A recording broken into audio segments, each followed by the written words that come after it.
આદિવાસી, જય જોહાર, જય ભીલ પ્રદેશ, જય હિન્દ. પાછળવાળા બોલતા નથી, થાકી ગયા લાગે છે.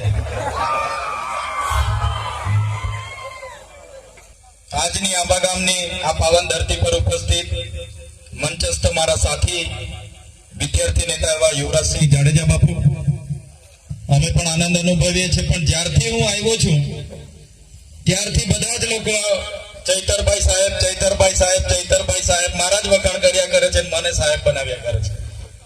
પણ મારી ઉંમર પણ નાની છે, નાના ગામમાંથી આવું છું, નાના પરિવારમાંથી આવું છું, એટલે મને સાહેબ બનાવીને તમારા મારા વચ્ચેનો અંતર વધારશો નહીં. મને તમારો ભાઈ બનાવીને રાખો, તમારો દીકરો બનાવીને રાખો, એમાં જ હું સંતોષ છું. મારે કોઈ સાહેબ નહીં બનવું, મારે કોઈ મસીહા બસિયા નહીં બનવું ભાઈ. બસ મારા પ્રયાસો હું કરતો રહીશ. જ્યારે પણ હક અધિકારોની વાત હશે, જ્યારે પણ અન્યાયની વાત હશે, આદિવાસી સમાજ હશે, માઇનોરિટી સમાજ, એસટી, એસસી, ઓબીસી કે કોઈ પણ સમાજ હશે, ખેડૂત હશે, મહિલા હશે, વિદ્યાર્થીઓ હશે કે કર્મચારીઓ હશે, બધા જ વર્ગો માટે હું મારા પ્રયાસો કરીશ. અને મને જે ધારાસભ્ય બનાવ્યા છે તમે બધાએ, એટલે તમારો અવાજ હું સડકથી લઈને સદન સુધી બનતો રહીશ. સાથીઓ, આજે જનજાગૃતિ શા માટે આપણે રાખવી પડી? શું અત્યાર સુધી આપણે જાગૃત નહોતા? આજે શું જરૂર પડી કે આપણે જનજાગૃતિની મીટિંગ રાખવી પડી? તો સાથીઓ, તમે જોઈ લો, આદિવાસી કોણ છે, આદિવાસીનો ઇતિહાસ શું છે એ આપણે જાણતા નથી. બંધારણીય અધિકાર શું છે, અનુસૂચિત 5 શું છે, પૈસા 1 શું છે, દેશ કોણ ચલાવી રહ્યું છે એ આજ દિન સુધી હજુ આપણે જાણતા નથી. એટલે આપણે અંદરો અંદર લડીએ છીએ. ભાઈ ભાઈ હેડા માટે લડે છે. કેટલાક લોકો આપણે હિન્દુ મુસ્લિમ ના લીધે લડીએ છીએ, કેટલાક લોકો નળ સે જલ માટે લડે છે, કેટલાક લોકો ક્યાં ક્યાં આપણે લડ્યા કરે છે. આપણે પાર્ટીઓમાં વેચાઈને લડીએ છીએ, આપણે ધર્મમાં વેચાઈને લડીએ છીએ. કોઈ કે મારો અવિચળ સંપ્રદાય મહાન છે, કોઈ કે મારો કબીર સાહેબ મહાન છે, કોઈ કે મારો સ્વામિનારાયણ મહાન છે, મારે સતકેવલ મહાન છે, કોઈ કે મારો ભારતીય સંપ્રદાય મહાન છે. કોઈ આદિવાસી કહે છે મારી ભાજપ પાર્ટી મહાન છે, કોઈ કે મારી કોંગ્રેસ મહાન છે, કોઈ કે મારી આમ આદમી પાર્ટી મહાન છે, કોઈ મારી બીજેપી મહાન છે, કોઈ કે મારી સમાજવાદી પાર્ટી મહાન છે, કોઈ કે મારો આદિવાસી પરિવાર મારું સંગઠન મોટું છે, કોઈ કે મારો આદિવાસી એકતા પરિષદ મોટું છે, કોઈ કે મારી ટાઈગર સેના મોટી છે. આપણે આદિવાસીઓ અંદર અંદર લડીએ છીએ. એટલા માટે આજે આપણી આ તકલીફ પડી છે. આજે દુઃખ સાથે કહેવું પડે છે. તમે બધા કીધું કે ચૈતરભાઈ લડે છે, ચૈતરભાઈ બોલે છે, એક જ આદિવાસી અમારો ટાઈગર ચૈતરભાઈ. કેમ ભાઈ? 27 વિધાનસભાની બેઠકો આપણી અનામત છે. સાચી વાત છે કે ખોટી વાત છે? વિધાનસભાની 27 બેઠકો આદિવાસીઓ માટે અનામત છે. એ બેઠકો પર તો આદિવાસીઓ જે ચૂંટણી લડીને જીતીને વિધાનસભામાં જાય છે ને. આપણી નર્મદાની 2 વિધાનસભા આદિવાસીઓ માટે રિઝર્વ છે, અનામત છે. છોટાઉદેપુરની 3 અનામત છે. બધી જેમ કરીને ટ્રાઇબલની 27 બેઠકો અનામત છે. એ કોઈ પણ પાર્ટીમાંથી લડે, પણ આદિવાસી તો લડીને જાય છે 27 બેઠકો પરથી. તો કેમ આદિવાસીઓનો અવાજ એ 27 માંથી બીજા નથી બનતા? કેમ એમને ટિકિટોની ભૂખ છે? એટલા માટે. કેમ એમ પાર્ટીની ગુલામી કરે છે? એટલા માટે નથી બોલતા.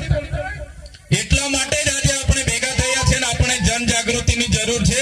આવનારા દિવસોમાં એવા લોકોને વિધાનસભામાં મોકલો કે જે આદિવાસીઓ માટે ખુલીને બહાર આવે, સડકથી લઈને સદન સુધી એમનો અવાજ બને.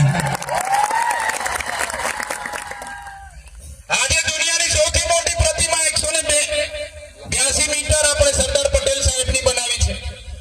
સરદાર પટેલ સાહેબ સાથે માન છે, સન્માન છે. અમે એમનું સન્માન કરીએ છીએ. 182 મીટર નહીં, તમે 500 મીટર બનાવો, અમને કોઈ વાંધો નથી. પણ તમે આદિવાસીઓને ત્યાંથી વિસ્થાપિત કરીને તમારા વિકાસની વાત કરો છો, એમાં અમારી સહમતિ નથી. અને અમારા લોકોને વિસ્થાપિત કરો છો, એમાં અમારો વિરોધ છે. તમે નર્મદા ડેમ આટલો મોટો બનાવ્યો, નર્મદા ડેમમાં અમારા લોકોએ આટલા આખા ને આખા ગામડા અમારા લોકોના વિસ્થાપિત કર્યા.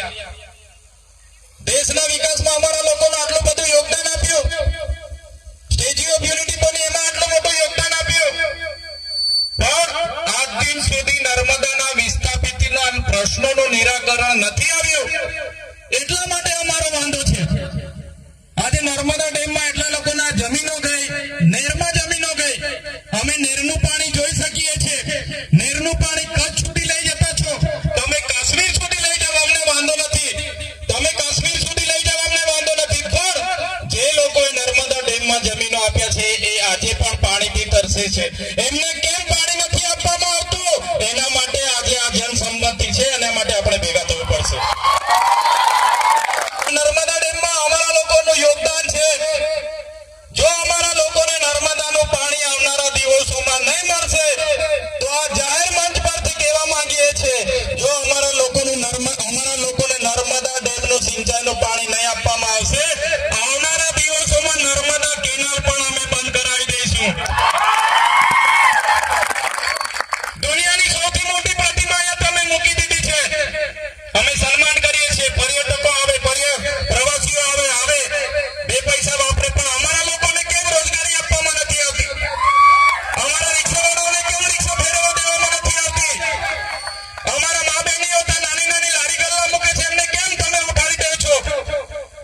દુનિયાની સૌથી ઓછી પ્રતિમા અને નર્મદા ડેમના નામે આખા દેશમાં મત માંગવામાં આવે છે, સરકારો બનાવવામાં આવે છે, પણ આ કેવડિયામાં આપણા બાળકો માટે સ્કૂલ બનાવવા માટે 2 વર્ષથી અમે આંદોલન કરીએ છીએ, પણ સરકારને સ્કૂલ બનાવવામાં જરાય રસ નથી. આજે સ્ટેચ્યુ ઓફ યુનિટીથી 10 કિલોમીટરનું ગામ, આજે ચાપડ ગામમાં આપણી એક બેનને પ્રસૂતિની પીડા થાય છે. ત્યાં 108 પણ પહોંચતી નથી રસ્તો ન હોવાના કારણે. એ બેનને ઝોલીમાં લઈ જઈને ગામના યુવાનો દવાખાને પહોંચાડવાની કોશિશ કરે છે. એ બેન રસ્તે બાળકને જન્મ આપી દે છે. આ 20 દિવસ